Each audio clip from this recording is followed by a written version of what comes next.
इल्मी दुनिया YouTube channel में हम आपका तहे दिल से खैर मकदम करते हैं। उर्दू टीईटी उम्मीदवारों की मांग पर नहीं हो रहा है विचार। जी हाँ दोस्तों, बड़ी खबर पटना से निकल के आ रही है कि जहां पे उर्दू बांग्ला टीईटी ग्रेस पास उम्मीदवारों की मांग पर विचार नहीं हो रहा है। बिहार सरकार ने वादा किया था कि जल्द ही आप लोग की बहाली की जाएगी, लेकिन अब तक उसके विषय में कोई भी कार्रवाई नहीं की गई है। तो दोस्तों, पूरी खबर हम आपको इस वीडियो में देने वाले हैं, तो वीडियो को अंत तक ज़रूर देखिएगा।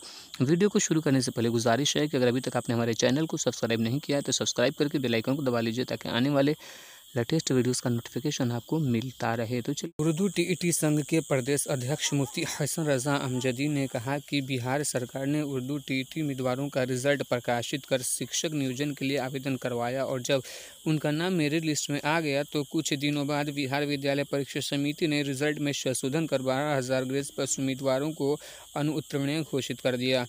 उन्होंने कहा कि 6 सालों से उम्मीदवार रिजल्ट जारी करने की मांग कर रहे हैं। मामले की जानकारी होने पर मुख्यमंत्री ने संशोधित रिजल्ट जारी करने का आश्वासन दिया, जो बेमानी निकला।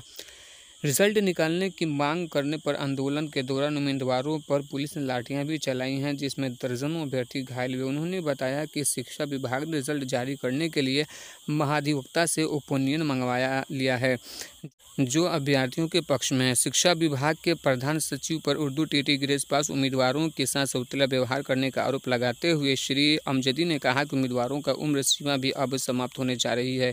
अगर ग्रेस पास 12,000 उम्मीदवारों का रिजल्ट जारी नहीं किया जाता है तो वे देश के किसी भी वैकेंसी में योग्य नहीं रहेंगे।